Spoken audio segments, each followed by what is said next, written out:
Welcome, Mr. Miller.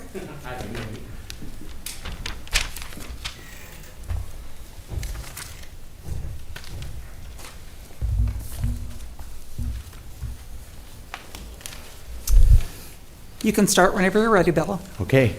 Thank you, Ms. Law. Good morning, everybody. Morning. Nice to see you. I'm honored to be here with you again. As always, thank you for your service to the state and to our profession. My application provides a comprehensive review of my background and resume. I'm happy to discuss or answer any questions you may have about my qualifications and experience. But rather than reviewing what I've already documented, I thought I'd comment briefly on why I believe some of those things position me for success as a future Supreme Court Justice. First off, my practice challenges me every day with new problems to solve for my clients within the framework of state and federal law and our court rules. I'm constantly dealing with a new permutation of existing law, a unique issue, or a factual topic that I haven't yet had a chance to master, much as I would as a justice. Coming directly from private practice, I would offer a perspective distinct from many of the other applicants. The pace and intensity of my practice demands energy, innovation, and creativity, each of which I'd apply to my work on the court. Diversity of experience is critical, I believe, to ensuring the court functions at a high level, and I believe my perspective and skill set is vital for the court to have. Second, my application shows that my work goes far beyond the billable hour. I relish thinking and talking about legal issues, but also putting that into action. I enjoy working with others to advance the legal system. That's why I've maintained constant involvement with county and state bar association activities, committee work with the Iowa Judicial Branch, and other activities to elevate the judiciary in the eyes of non-lawyers. I have strived to be a lawyer, I just strive to be a leader in preserving and enhancing our profession, and that outlook will fit right in with the court, which is responsible for so much more than just writing opinions. I thrive on building camaraderie within a group working toward common goals, and I'm loyal to my colleagues and the institutions we serve. I'm certain I will contribute immediately to the collegiality of the court. I've long held the goal of being a justice because I enjoy my practice, clients, colleagues, and the bar and community activities in which I participate. It is difficult to contemplate a change to my relationship to each. However, they've imprinted on me, and I know I will honor them as I take on the new challenge as a justice. I know I have much to contribute to the court, and I hope you'll agree. Thank you for your attention. I'd be happy to answer any questions you have for me. Would you like to start, Mr. Whiting? I have no questions, thank you. Ms. O'Brien? Mr. Miller, one of the issues that I think the public is struggling with at this controversial time for both the U.S. Supreme Court and the Iowa Supreme Court is whether the political philosophies and the religious philosophies of the individual justices are driving this bus. And to some extent, you know, people are people and they're a product of their background. I would appreciate it if you could just discuss a little bit about how you see those principles guiding the Supreme Court. Well, I think the key principle is we're here to be judges and arbiters without preference or view of our own experience, our own viewpoint. Our intent is to put on that black robe and to serve justice. I'm generally concerned as a member of the bar, sort of that the public would be looking at those circumstances and reaching those conclusions. I understand the way the media works and things, and sometimes that can happen. I think we all are obligated to strive to avoid those appearances and to avoid that influence, and instead look at the law, look at the issues presented to us, and decide them with application of the law only, rather than our personal views. Thank you. Mr. Graber? Can you explain what you would expect as far as gaining some experience as a judge to come into the Iowa Supreme Court, not having experience as a judge? Maybe kind of walk us through your thought process on how you would transition to that, the highest court in Iowa. Mm-hmm. Yeah, I appreciate that question, and I appreciate that thought that I'm not coming in as a judge, obviously, and I think it's a couple things in my background are benefit me to get into that role, having clerked, also having worked closely with the judiciary over time. But I think like a judge now. My aim is to anticipate what I need to show to the court, to the jury, to others, to think about the end goals in mind, to analyze issues. With the thought that I want an outcome that's going to hold up if it goes on appeal and the like. And so I think I'm familiar with the style of writing. I'm familiar with the rigorous analysis.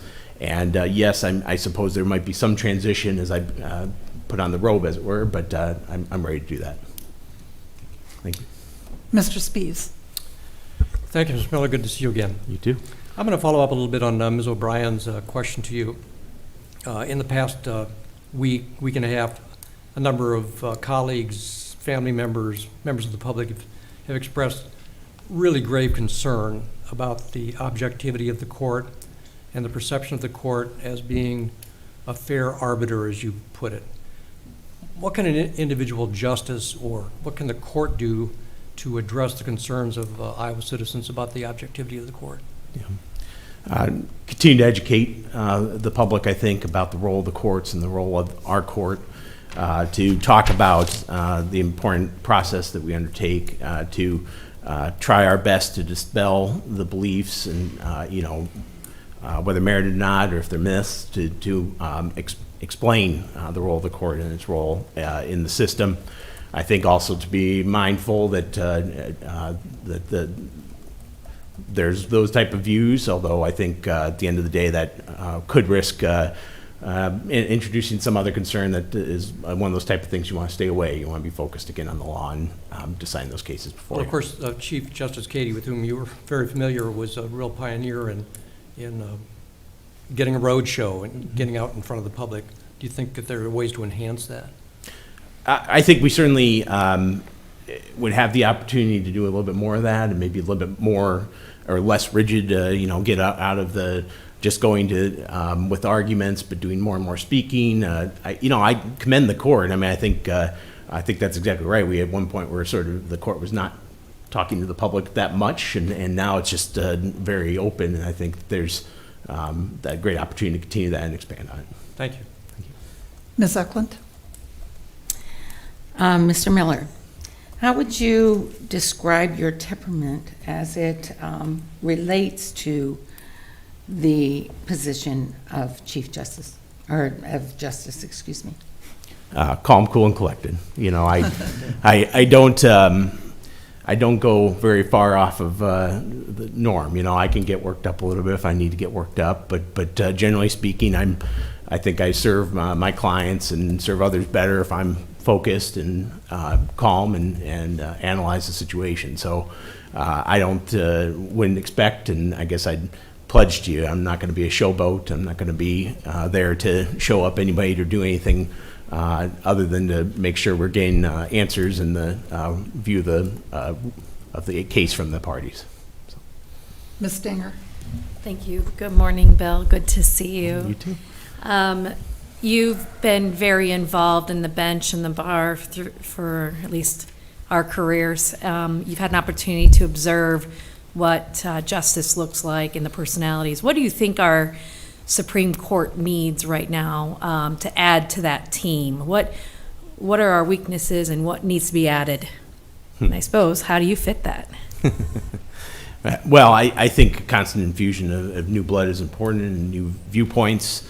I'm coming out of a practice where we're on the leading edge of developments in technology and healthcare and all the like. I think constantly renewing that and refreshing that is helpful. I think also, just having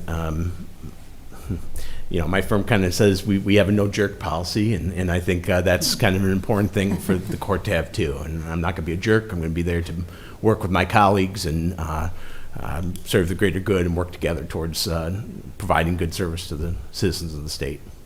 Thank you. Ms. Hanson? Good morning. Marnie.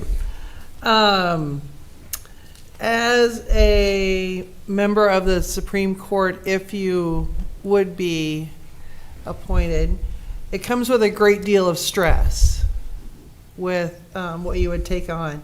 What would you consider to be your routine, or how would you describe your self-care, your stress relief, that type of thing? Yeah. Well, great question. It does come with stress, but I'm in a stressful position now, and I could do better on the self-care first off, but I reading, looking for time for opportunities for quiet time. I have a growing family. We're busy with things, and sometimes that can get kind of washed away. But I like to go and antique, take it easy, just sort of click my brain off of the work and of the stress. And I think I've, if you looked at me at the start of my career to now, learned to compartmentalize and kind of leave it at work to the extent I can. And so that would be the type of thing I'd continue Thank to you. approach. Yep. Mr. Bevel? No questions. Ms. Valentine? Thank you for your application, Mr. Miller. Kind of building on some of the previous questions, how does coming from the private practice impact your ability to determine the attorney disciplinary board cases that will come before the Supreme Court, and how do you feel your role as coming straight from the practice can enhance that? Yeah, that's a great question. I think so much of the practice, and I didn't understand it when I started, is not the black letter. It's experience. It's seeing how things work in reality, being cognizant that we're under pressure and there's difficult things that we encounter. I think when I was clerking, I'd look at the court doing its disciplinary work and wonder, boy, why didn't they throw the book at that person? Well, now I'm a little bit further in, and I understand that sometimes there's misjudgments, there's maybe even errors, but that's to be countered against serious problems or ethical lapses. And so I think having practical experience of seeing how the practice works and things go, I think that would be something I'd be mindful of and working through that process. Thank you. Thank you. Professor Mueller? No questions. Ms. Chase? Good morning. Good morning. From your application, it appears that you're very involved in professional and community organizations, boards, things of that nature. Do you feel like being appointed, if you are, as a justice, will be somewhat isolating in that respect, and how would you handle that? Yeah, it will. I think that's maybe one of the bigger. That's one of the bigger sacrifices that I'm prepared to make, but I do think about, and I think that the dynamic changes. I've seen our judges participate or find ways to participate still in these committees and bar activities, and I would strive to do that. But it would be a change, and I think. Particularly in my earlier career, I was probably more involved. With having children now, I'm a little bit less involved, and so I think I'm ready to be able to adjust to that just fine, and look for those opportunities when I can contribute, but knowing that it would be different. Thank you. Mr. Anderson? No questions. Mr. Parrish? Mr. Miller, my question for you is that you're from Des Moines, correct? Not originally, though, right? One of the issues is whether or not, well, it's not exactly an issue, but you think geography should play a role in the selection of a Supreme Court justice? If you do, on a scale of 1 to 10, 10 be the highest, where do you put that? And tell me why would your answer be such? If I'm not applying and I'm just watching the court, no. And I guess what I'm saying is I'm biased in this view, but no, I don't think geography should be a heavy factor. I think maybe a 3, let's say, that comes to mind. I think we're the state Supreme Court. We don't represent, but we're in the role of being for all citizens. And I think we all can be mindful of that and work for that. I can somewhat see, it's hard to put myself in the shoes of somebody in another region of the state. I could see why you'd want somebody there. I could see value in having a judge or justice in different locations, but at the end of the day, that doesn't win out for me over qualifications and who's going to be the best justice. Thank you. Professor Kidd? Good morning. Morning. I had a question for you. I just in your response to Ms. Eklund's question about your demeanor, you talked about being calm, cool, and collected, and that's fine. I like that. You also mentioned that you felt like you served your clients better when you remained calm and were able to keep yourself from getting riled up too frequently. What that got me thinking about was the question of, if you were a Supreme Court justice, if you were elevated to the Supreme Court, who is your client? Who do you view as your client in that scenario?